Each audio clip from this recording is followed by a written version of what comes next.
Indo para o posto abastecer, parte 1. Indo pro posto abastecer, mostra a bicicleta. Mítico, bicicleta, eu.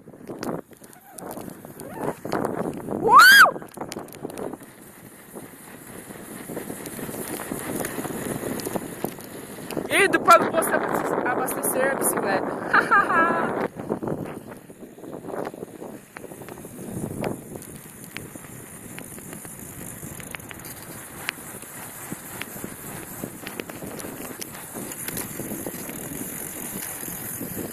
Chegando no posto.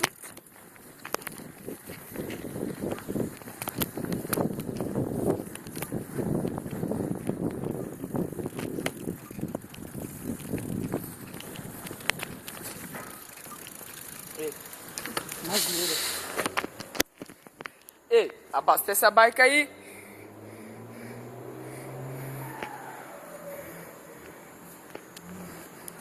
Ô tio, tem como abastecer minha bicicleta aí pra mim?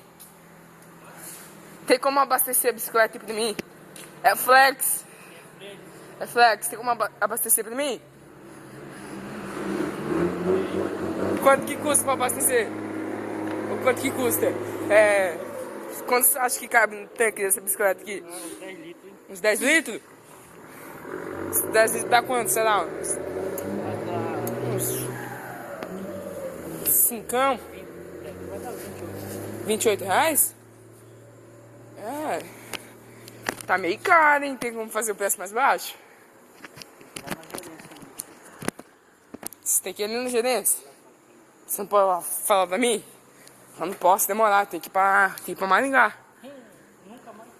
Ô louco, não vai abastecer pra mim? Ô louco, vim de Florianópolis, eu moro em Florianópolis pra vir abastecer minha bicicleta. E o cara aqui, meu amigão, não quer abastecer pra mim. O que a gente faz?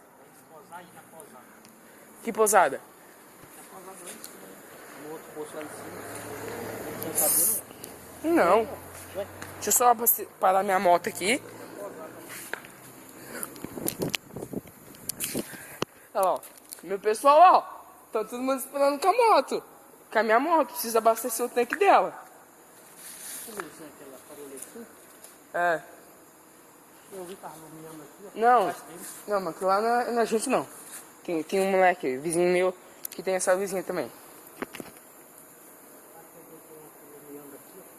Não, não é nós não. Tem como abastecer pra mim mesmo? Não. Ó, abasteci, ó. Mentira, não abasteci não, essa aqui foi outra pessoa. Já volto.